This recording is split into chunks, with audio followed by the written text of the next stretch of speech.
ಇವತ್ತೇನು BR ಪಾಟೀಲ್ರು ಮತ್ತು ರಾಜು ಕಾಗೆ ಅವರು ಶಾಸಕರ ಏನು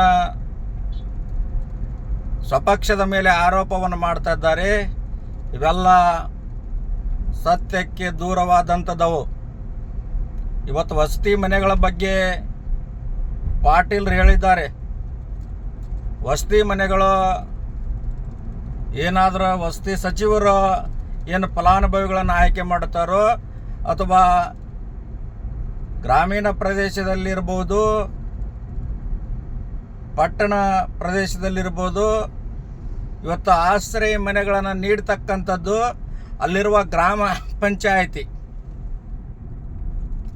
ಇವತ್ತು ಗ್ರಾಮ ಪಂಚಾಯಿತಿಯಲ್ಲಿ ಏನು ಫಲಾನುಭವಿಗಳನ್ನು ಆಯ್ಕೆ ಮಾಡ್ತಾರೆ, ಅದಕ್ಕೆ ತನ್ನದೇ ಆದಂಥ ಒಂದು ಚೌಕಟ್ಟಿದೆ. ಆ ಚೌಕಟ್ಟು ಏನಪ್ಪ ಅಂತಂದ್ರೆ, ಇವತ್ತು ಯಾವುದೇ ರೀತಿಯಾದಂಥ ಆಶ್ರಯ ಮನೆಗಳನ್ನು ವಸತಿ ಸಚಿವರು ಇವತ್ತು ಗ್ರಾಮ ಪಂಚಾಯತ್ಗೆ ಫಲಾನುಭವಿಗಳ ಆಯ್ಕೆ ಮಾಡುವ ಅಧಿಕಾರವನ್ನು ನೀಡಿದ್ದಾರೆ ವಿನಃ ವಸತಿ ಸಚಿವರೇ ಆಯ್ಕೆ ಮಾಡಲ್ಲ. ಅದು ಪಂಚಾಯತಿ ಮಟ್ಟದಲ್ಲಿ ಗ್ರಾಮ ಸಭೆ ಕರೆದು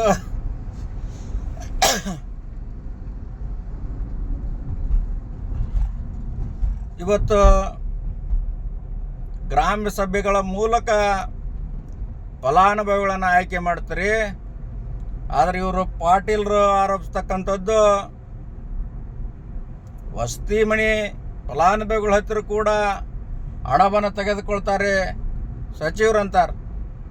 ಜಮೀರ್ ಅಹ್ಮದ್ ಅಂತ ಖಾನ್ ಅಂತವ್ರಿಗೆ ಬಡವರ್ಗದ ಜನರ ಜೊತೆ ಹಣವನ್ನು ತೆಗೆದುಕೊಂಡು ರಾಜಕಾರಣ ಮಾಡುವಂಥ ಪರಿಸ್ಥಿತಿಯನ್ನು ಹೊಂದಿಲ್ಲ.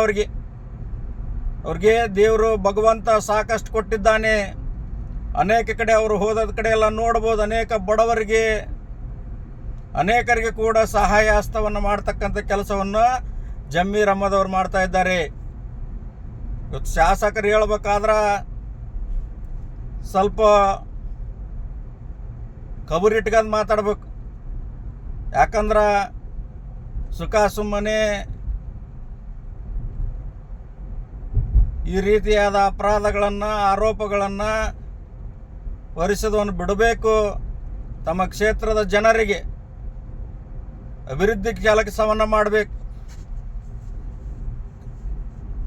ಇವತ್ತು ನೀವೇನು ಸತ್ಯ ಹರಿಶ್ಚಂದ್ರ ಅಲ್ಲ. ಇವತ್ತು ರಾಜಕಾರಣ ಕಲುಷಿತವಾಗಿದೆ, ಒಪ್ಪೋಣ. ಆದರೆ ನೀವು ಮಾಡ್ತಕ್ಕಂಥ ಆರೋಪಗಳೇನಿದೆ ಅದು ಸುಳ್ಳು ಆರೋಪಗಳು. ಇಂಥವೆಲ್ಲ ಬಿಟ್ಟು ನಿಮ್ಮ ಕ್ಷೇತ್ರದ ಜನರು ನಿಮಗೆ ಆಶೀರ್ವಾದ ಮಾಡಿದ್ದಾರೆ. ಅವರಿಗೆ ಕ್ಷೇತ್ರಕ್ಕೆ ಅಭಿವೃದ್ಧಿ ಮಾಡಿರಿ, ನೊಂದ ಜನಕ್ಕೆ ನ್ಯಾಯವನ್ನು ದೊರಕಿಸಿಕೊಡುವಂಥ ಪ್ರಾಮಾಣಿಕ ಪ್ರಯತ್ನವನ್ನು ನೀವು ಮಾಡಿರಿ BR ಪಾಟೀಲ್ ಅವರೇ. ಅದೇ ರೀತಿ ಕಾಗೆ ಅವರು ಕೂಡ ಹಿರಿಯ ಶಾಸಕರಿದ್ದೀರಿ, ತಿಳುವಳಿಕೆ ಇದ್ದವರದಿರಿ. ಇವತ್ತು ನೀವು ಕೂಡ ಬಾಯಿಗೆ ಬಂದ ಹಾಗೆ ಮಾತನಾಡೋದನ್ನು ನಿಲ್ಲಿಸ್ರಿ. ಯಾಕಂದ್ರೆ ಮುಖ್ಯಮಂತ್ರಿ ವಿಶೇಷ ಅನುದಾನ ಅಂತೇನು ಇರಂಗಿಲ್ಲ, ನಿಮಗೂ ಗೊತ್ತೈತಿ. ಇವತ್ತು ಅನುದಾನ ಬೇಕಾತಂದ್ರೆ, ವಿಶೇಷ ಅನುದಾನ ಬೇಕಂದ್ರೆ ಸಂಬಂಧಪಟ್ಟಂಥ ಸಚಿವರ ಹತ್ರ, ಮುಖ್ಯಮಂತ್ರಿಗಳ ಹತ್ತಿರ, ಉಪಮುಖ್ಯಮಂತ್ರಿಗಳ ಹತ್ತಿರ ಮಾತನಾಡಿ ನಿಮ್ಮ ಕ್ಷೇತ್ರಕ್ಕೆ ಅನುದಾನವನ್ನು ತರಿಸ್ಕೊಂಡು ನಿಮ್ಮ ಕ್ಷೇತ್ರವನ್ನು ಅಭಿವೃದ್ಧಿ ಮಾಡಿರಿ. ಇನ್ನೆರಡು ದಿನದೊಳಗೆ ರಾಜೀನಾಮೆ ಕೊಡ್ತೀನಿ ಅಂತ ಏನು ಬ್ಲ್ಯಾಕ್ ಮೇಲ್ ಮಾಡೋ ಕುತಂತ್ರ ಮಾಡಬೇಡ್ರಿ.